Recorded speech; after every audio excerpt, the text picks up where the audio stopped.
রুদ্ধশ্বাস টাইব্রেকারে চিরপ্রতিদ্বন্দ্বী ভারতকে ৪-৩ ব্যবধানে হারিয়ে সাফ অনূর্ধ্ব ২০ চ্যাম্পিয়নশিপের শিরোপা জিতল বাংলাদেশ।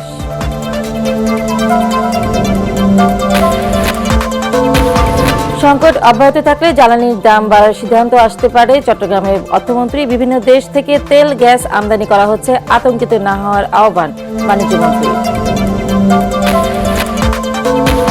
সারা দেশে হাম আক্রান্ত রোগীর সংখ্যা উদ্বেগজনক, আতঙ্কিত না হয়ে সচেতন হওয়ার পরামর্শ। গত ১৯ দিনে উপসর্গে নিয়ে মারা গেছে ৯৪ জন, আক্রান্ত ৫,৫০০-এর বেশি বলছে স্বাস্থ্য অধিদপ্তর।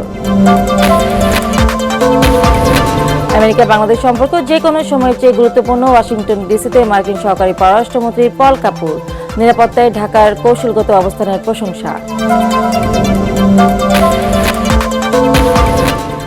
এবং বাহরাইনে ক্ষেপণাস্ত্রের আঘাতে নিহত বাংলাদেশি মরদেহ ঢাকায়, কয়েকদিনের মাঝে হরমুজ প্রণালী খুলে দেওয়া সম্ভব দাবি ট্রাম্পের। পেন্টাগনের F-35 যুদ্ধবিমান ভূপাতিত।